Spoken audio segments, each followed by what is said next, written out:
नमस्कार। आज बात करते हैं पर्यावरण से जुड़ी एक बहुत बड़ी और अच्छी खबर की, जो सीधे भारत से आ रही है। ये जो नंबर दिख रहा है ना 96, ये कोई मामूली आंकड़ा नहीं है।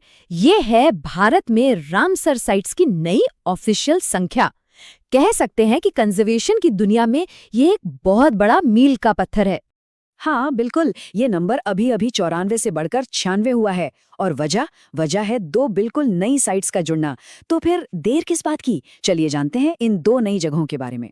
तो चलिए एक एक करके जानते हैं इन दो नई जगहों के बारे में, जिनकी वजह से भारत इस खास नंबर तक पहुंचा है। यहाँ देखिए, दोनों साइट्स की अपनी अपनी कहानी है। एक तरफ है कोपरा जलाशय, ये छत्तीसगढ़ में है। और पता है खास बात क्या है? ये उस राज्य की पहली वेरी फर्स्ट रामसर साइट है। यहाँ 60 से भी ज्यादा तरह के माइग्रेटरी बर्ड्स आते हैं। और दूसरी तरफ है राजस्थान की सिलीसेट झील। ये राजस्थान की 5वीं रामसर साइट है। ये कोई नेचुरल झील नहीं, बल्कि 1845 में बनाई गई एक मैनमेड झील है। और ये सरिस्का टाइगर रिजर्व के बफर जोन में आती है। हाँ, और एक बात साफ कर देना जरूरी है, ये जो नंबरिंग है ना, मतलब कौन सी 95वीं है और कौन सी 96वीं, ये हमने कहीं से भी नहीं उठाई है। ये डेटा सीधा रामसर कन्वेंशन ऑर्गेनाइजेशन की ऑफिशियल वेबसाइट से लिया गया है। तो इस जानकारी की एक्यूरेसी पर कोई शक नहीं। अच्छा, नई साइट्स की बात तो हो गई, लेकिन कई लोग सोच रहे होंगे कि ये रामसर साइट, वेटलैंड, ये सब है क्या? तो चलिए जरा बेसिक पर वापस चलते हैं और समझते हैं कि इन शब्दों का आखिर मतलब क्या है। सबसे पहले वेटलैंड यानी कि आर्द्रभूमि। सीधी सी भाषा में ये एक ऐसी जगह है जहां जमीन पर पानी भरा रहता है, चाहे वो साल के कुछ महीनों के लिए हो या फिर हमेशा। ये पानी मीठा भी हो सकता है, खारा भी या मिला-जुला भी। मतलब झीलें, नदियां, दलदल, मैंग्रोव, ये सब वेटलैंड्स ही हैं। एक मोटा-मोटा नियम ये है कि अगर किसी जगह पर साल में कम से कम 8 महीने पानी रहता है तो उसे वेटलैंड माना जाता है। तो ये तो हुई वेटलैंड की बात।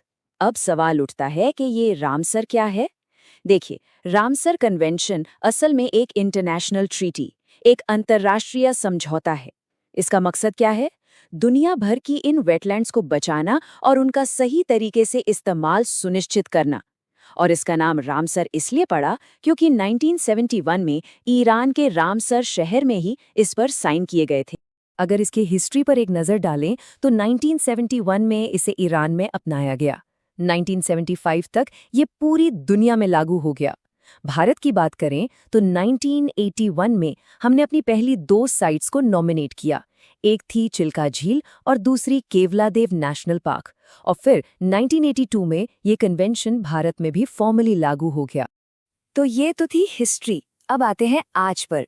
देखते हैं कि वेटलैंड्स के मामले में इंडिया का स्कोरकार्ड कैसा है। कुछ फटाफट फैक्ट्स और फिगर्स पर नजर डालते हैं। ये देखिए, रामसर साइट्स की गिनती में भारत पूरी दुनिया में तीसरे नंबर पर है। जी हाँ, सिर्फ यूके और मेक्सिको ही हमसे आगे हैं। ये वाकई में एक बहुत बड़ी बात है। और रुकिए, कहानी यहीं खत्म नहीं होती। वर्ल्ड में हम नंबर 3 पर हैं, ठीक है, लेकिन जब बात एशिया की आती है तो भारत नंबर 1 पर है। मतलब अपने महाद्वीप में हम लीडर हैं। अब कुछ और मजेदार बातें जानते हैं। भारत की सबसे बड़ी रामसर साइट कौन सी है? वो है पश्चिम बंगाल का सुंदरबन। और सबसे छोटी, हिमाचल प्रदेश की रेणुका वेटलैंड। अगर पूछा जाए कि किस राज्य में सबसे ज्यादा साइट्स हैं, तो जवाब है तमिलनाडु, जहां पूरी 20 साइट्स हैं। और सबसे ऊंचाई पर कौन सी है? वो है लद्दाख की त्सुमुरारी।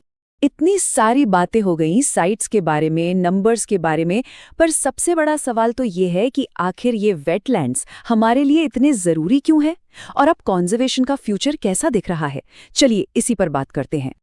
अब देखिए, कॉन्जर्वेशन की दुनिया में एक बिल्कुल नया कॉन्सेप्ट आया है जो शहरों को सीधे वेटलैंड्स से जोड़ता है। और वो कॉन्सेप्ट है वेटलैंड सिटी का। और ये बताते हुए बहुत गर्व होता है कि भारत को अपनी पहली वेटलैंड सिटीज मिल गई हैं।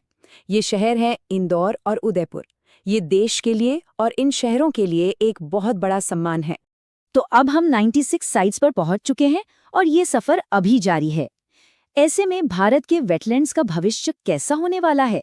ये एक बड़ा सवाल है जो हमें सोचने पर मजबूर करता है कि कंजर्वेशन के ये प्रयास हमें कहां तक लेकर जाएंगे।